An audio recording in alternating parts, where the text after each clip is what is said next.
Good afternoon to you. Good morning to you. Good evening to you. Whatever time it is, wherever you are, here it is. Things are starting to heat up. Things are starting to cook a little bit about the Lawson and the Yuki Tsunoda situation. But first, big shout out, rest in power to my brother, Jesse James Bell, the Black Ace, Hoorah Navy. Let's go. So, Yuki has always been known to say some things. Yuki's always been known to be a bit of a loose cannon, especially on the radio. He's definitely improved over the seasons, not only with his radio commentary, but his work ethic and within the team and on the track. Yes, sir, the Leon son, for sure. Rest in power to Jesse James. And Yuki has made some comments, and I don't even think they were completely out of line or out of place. I think Yuki, like any driver, including Lawson, is going to speak about what they feel they would be able to do if they were in said position. And that's fair. It's fair. That's pretty much any athlete. I'm the best until you beat me, and even then they still should probably feel like they the best, because that's somewhat of a mental element that would lead to them continuously being competitive. But we all know when results show and stats line up and we start comparing accolades and awards, there's a difference, okay? So Liam Lawson does say something, and what he says is not, it's not that it's wrong. It's not that it's wrong. It's that I think once you put some context to it, you realize it's not that strong of a comment. What's going on, Baraka? It's not that strong of a comment. So let's take a look. Liam Lawson, appreciate the love in the live chat, says, I have raced Yuki for years, and beat him. I did in F1 as well, so he can say whatever he wants. Cool. He beat him in Formula One. Now, is that a lie? It's not a lie. Is there some context to that? Definitely some context to that. And some of that context we look at right now, okay? We're going to look at this right now. Driver standing 2025, because current matters. You know, updating your resume matters. You doing things right now matters, all right?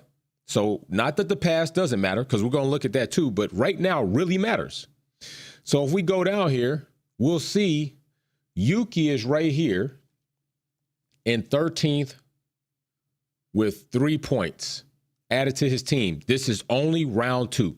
So on average, 1.5 points around. There you go. So we're talking about a 9th place, a 10th place. Yuki, 3 points. There it is.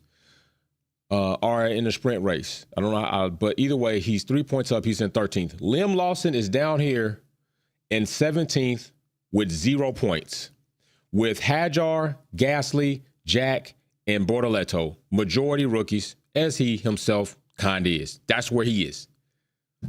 That's where you are right now, Liam. All right, so have you beat Yuki before? Yep, and I'm going to go into that. Are you beating Yuki right now? Nope, and what's even more of an indictment on you right now is you're in the better car. You're in the varsity team. You're in the better car. You're in the faster car. You're in an evolution of a car that may not be what it once was. It's the most dominant car in Formula 1, but it's one, if not the second fastest car on the grid as far as team, before a bunch of idiots going to say, oh, no, well, McLaren got 2. And then, okay, second fastest team right now on the grid. Should be. And right now, it's kind of going to be debatable depending on how Mercedes keeps doing. Red Bull is going to keep tumbling. But point blank, period, Liam Lawson, you are currently in the fastest car, and you have managed to score no points, while your teammate and Max Verstappen up here at the top has managed to score 36 points, falling further away from Lando Norris leading the championship with a Lewis Hamilton 44 points. George Russell in third with 35, Oscar in 34, and so on. So as it sits right now, Liam Lawson, you have not even proved to be the magnitude of improvement that they wanted you to be over Sergio Perez. You haven't even proved to be that right now. Okay. Let's just keep that a buck, because I'm going to tell you right now, I've already said it before, that if they got rid of Sergio Perez, who in 2023 was second in the Drivers' Championship, what did we switch up for? Why change? Why did you switch up? Because right now, Liam is not proven to be this major upgrade over the second seat in Red Bull. Let's not even go to 2022. Sergio Perez, third in the championship with 305 points. Where's this major upgrade that we're supposed to be having with Liam Lawson? I'm just looking for it. With 2024, Sergio Perez in fourth. So he progressed every time.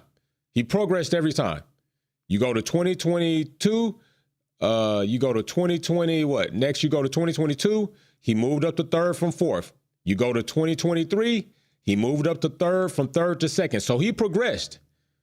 Now I need to know, Liam, when are you going to progress?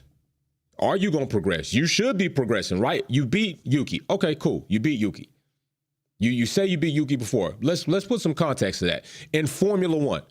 Let's put some context to that in Formula One. Okay, because right now, like I said, you're 17th. You're right here. You're 2 steps above the bottom of the barrel. 2 steps above that. You're 2 steps above the bottom of the barrel. So in 2023, if you want to go there, jump over 2024. We'll come to 2024. I'm going to count the events that both you and Yuki finished, because in 2023, I believe you and Yuki probably had 5 GPs where you both should have been on the track, but Italy, Yuki didn't even start the race. I think he had a power unit failure. And then there was another race. Was it Singapore? Singapore, Yuki had a collision. So I'm not counting that, as far as I'm talking about both of you finishing a race, and I'm putting that for both of you. So you beat Yuki 2 out of the 3 events that you both finished a race. Your point score within those events that you both finished are period. I'm just going to count. And then what I did was, even if you both didn't finish, I counted the points that you got, right? Even then, you beat Yuki within that small window that you had an opportunity to be in a V carb. You beat Yuki by 2 points. You beat Yuki by 2 points in 2023. Cool. 2 points is 2 points. I'm going to give it to you, bro. 2 points is 2 points. Good thing. I won't even go into where you scored or where you placed. 2 points is 2 points. That means if you have 2 points, that means either you got 2 10th place within 2 of those events, or you got 1 9th place. And the truth is, you got 1 9th place finish. Everything else, you did not get any points. Within that time, Yuki did not score any points either. So, okay, touche. But what happens in 2024? Not 2023. 2023, you did your thing. What happens in 2024? 6 racing events. What happens in 2024? You only placed in front of Yuki 1 out of 6 events. Yuki beat you by 50%. No, actually, no, he beat you by 100%. He doubled your points. He had 8 points. You had 4 points. You only placed in front of Yuki 1 out of 6 times, bro. You didn't beat Yuki in 2024. You only placed in front of him once. He beat you 5 out of those 6 races, and he outscored you within those 6 races by doubled your score of 8 to 4 points.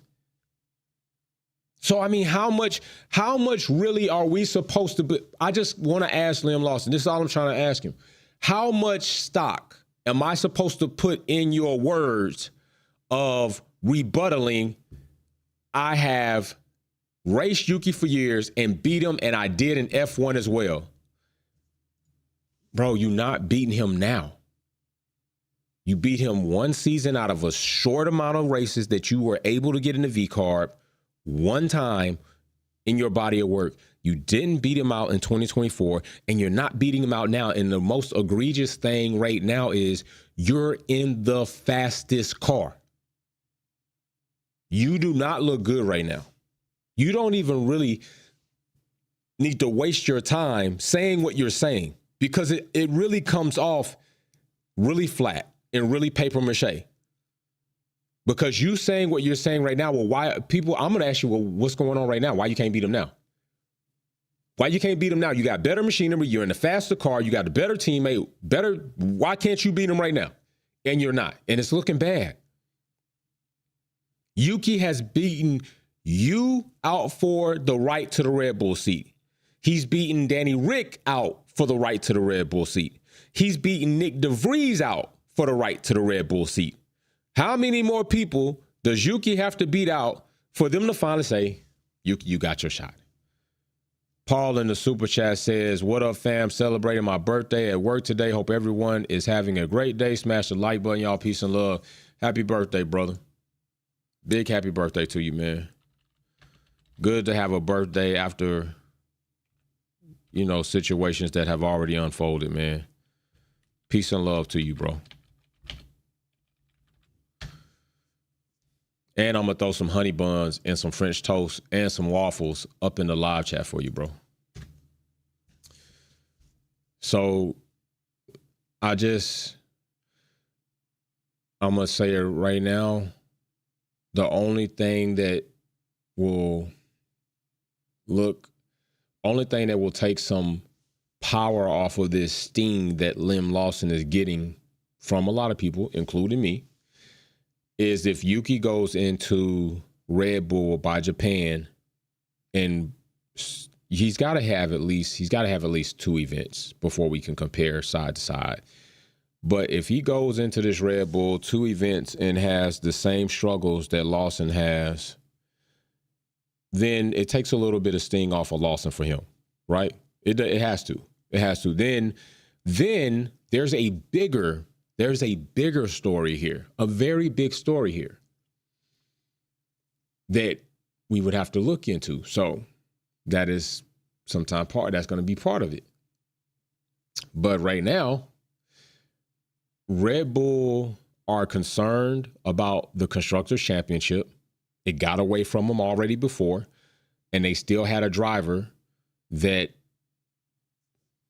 managed to be in 2024, managed to be in, I think in 2024, where did eighth, as a matter of fact, hold on, 8th place, and they lost the Constructors Championship.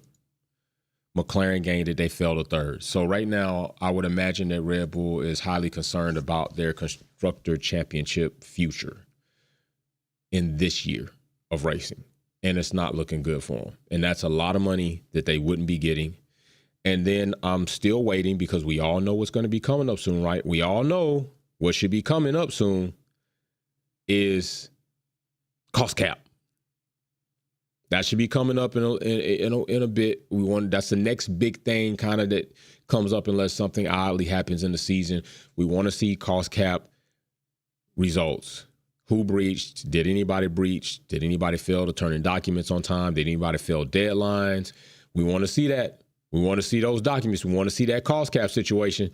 Ever since Red Bull breached and produced an illegal car based off of outseating or exceeding the limitations of financial limits according to the cost cap regulations and in the face of their competitors, we want to know what's up with that cost cap. And I still say that the cost cap, although if they don't want to release, which they should release to us if you go over how much, but let's say each team doesn't want to release the exact amount in which they spent, even if they were under or right at, I think that there should be a percentage graph that comes out to show us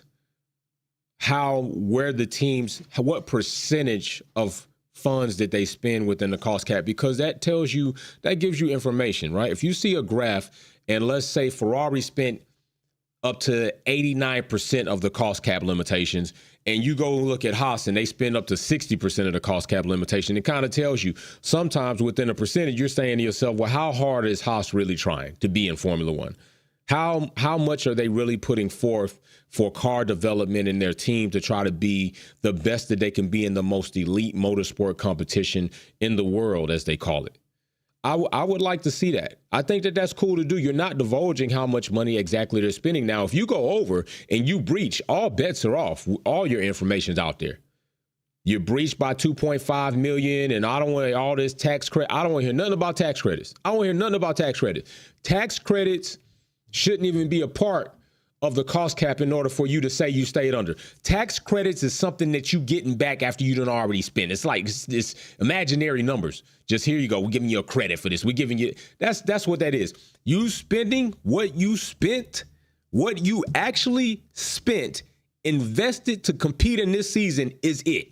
If you went over, I ain't hear nothing about a tax credit. Let that be for your pocketbook. Whatever government on the RSS, IRS, whoever's giving you a little bit of money back in your pocket, cool. I don't care about that. I care about how much money you spent out of your pocket to compete. And if you spent $1 over, you have breached the limitations of the financial cost cap. That's what I care about. All that other stuff they tried to pull on the dressing and the covered up. So I want to see what's up with the cost cap when they need to come on out with that. They need to go ahead and bring it on out. Because I definitely think that that's going to be important. And I don't want to hold up on it either. I don't want to be sitting here forever for us waiting on the FIA to release the results of the cost cap. They did that before. It comes off as very sneaky, comes off as disingenuous, and it comes off as you're a shyster. That's how it comes off. So I want to see that thing immediately, and I want that report to come right on out. Don't even waste your time. Don't even mess with us about it. So we will see what happens. Lim Lawson is definitely in a situation. There's a lot of smoke coming out that, like we already have heard, you have heard, that he definitely could be replaced by Japan, which is about 2 weeks away. I do think that's a bit soon. I think so. I don't know how true and accurately that might be, that he's actually going to be replaced by that time. But we'll see. Matter of fact, here it is right here. Here is the window I was looking into. So right here, we see that 24 says where an F1 team has presentation currency other than US dollars, such an illustrated purpose of the amount of cost cap and selected presentation currencies of the full year reporting on December 31st of 2024. All right. That period ended 2024, the 31st of December, as referred to Article 2.3 and 21 competition indexing of zero. So US dollars is 135,106 sterling and so on. Million. I think this is million. I think this is supposed to be million. Where is it? Because I think, yeah, we got it right here where it says a milli up here in this bracket right here. US is 135 million. And increased by an amount equivalent to US dollars and 1.8 million multiplied by X, where X. So I want to know when all this stuff comes out, for the purpose of reporting the cost cap to reporting group, F1 teams reporting group shall comprise the F1 teams together, where the F1 has incurred less than 98% of the costs F1 activities undertake by our behalf of the F1. So we want to see if all of this has been adhered to. We want to know if all those regulations and documents are adhered to by the time. But right now, big thing, big story, big shit popping is Lim Lawson. Where will he be? He's made a nice statement here about he don't care what Yuki say. He done beat him. We put some context to that beating Yuki, and it ain't really strong. I think right now Lim doesn't need to worry about even responding to Yuki. Lim need to get in the sim. Lim need to get in the gym. Lim need to do anything that can improve his ability of reaction strength, mental fortitude, everything. Pliability, plyometrics. Bro, get in somewhere and get to work, because right now you looking crazy. You looking crazy. Don't worry about talking to the media, Lim, because You're not in a good position right now to even try to shoot back. I understand you want to say something, but sometimes you got to realize, man, all right, you could have just said, he could say whatever he want to say. Boom, leave it at that. But you talking about you done beat him, ain't in Formula One, bro. When we look back at the records, okay, really, he beat you 5 times out of 6 events, and he outscored you he doubled up the points 8-4. The one time you want to say you beat him overall, it was like 2 out of 3 events, and you scored 2 points, and he didn't have any in that window. But if we go back and look at driver standings, which would be unfair to you because you didn't get a full season, okay, you still didn't outscore him within the time that you was racing. But that one time. And now here it is, you're Red Bull in a faster car, and you're not outscoring him now. You're 17th in the driver standing, and Yuki is 13th in a lesser car. Lesser team, lesser car. He's in the junior team. You're on varsity team. You know how crazy it would look if you know what happens? Do you know Team Suki? Hey, you know what? I realized Galactus had to hit me up with that, man, because I used to say Yuki Suki, and I didn't mean nothing by it because I wasn't even thinking about it. But then my brother Galactus, like many of you have sometimes, like especially Maria Duncan, she'll be like, Jay, I don't know if you really realized it, but, Galactus told me that Suki is typically a female terminology for the female in that culture. And I definitely not trying to demasculate my man Yuki. So that's why I don't even say the Suki anymore. So, big shout out to Galactus, hit me up. Big shout out to Mercedes Mechanic for the super chat. But yeah, I thought it was cool. I just thought it was a cool name. It rhymed, but I guess all rhymes ain't good to rhyme. So I was like, damn, my bad. All right, let me chill back on that. I'm definitely not trying to do nothing like that, even though, on some other stuff. But yeah, man, that just reminded me of a nice little conversation me and Galactus had on the personal side. So we're going to see what happens, man. Yukster is he in his bag right now. He's in his bag. It's still early. I know that. It's still race 2 of the season. I know that. But Liam Lawson should be doing far better than what he's doing right now. And he's not. And that is a big point. And that's a big indictment. So let's see what happens when we get to Japan. Let's see if this driver switch is even something that legitimately might happen. And then from there, hey, it is what it is, man. Call it what it is. It's just unfortunate. And then if it does happen, and then Yuki, we'll see how Yuki performs. And then from there, might be a different story. All right. Peace and love to everybody. Rest in power. My brother, Jesse James Bell. Big shout out to Paul. I know Paul said he went over to the page and left some words, as I did. Big shout out for you taking the time to do that. Big shout out for all the condolences and all the wishes and the love and the remembering. If you ever interacted with Jesse James Bell on the channel or seen him in my live stream, you know who he was here and how much he meant here. And so, yeah, it is what it is. Mechanic Mercedes says, oh, damn, Yuki about to sue me for being the dark-skinned Andrew Tate. Oh, bro, I can't even be laughing at you that hard, bro. Oh, my gosh. He said, my bad, bro. You've been coming with your comedic fire for a good few weeks now. Oh, my gosh. Damn, the Andrew Tate. Big J, he's a scumbag too, man. All right, y'all stay up. It's time for me to go do what I got to do. Big shout out. Peace and love. Wolfpack out.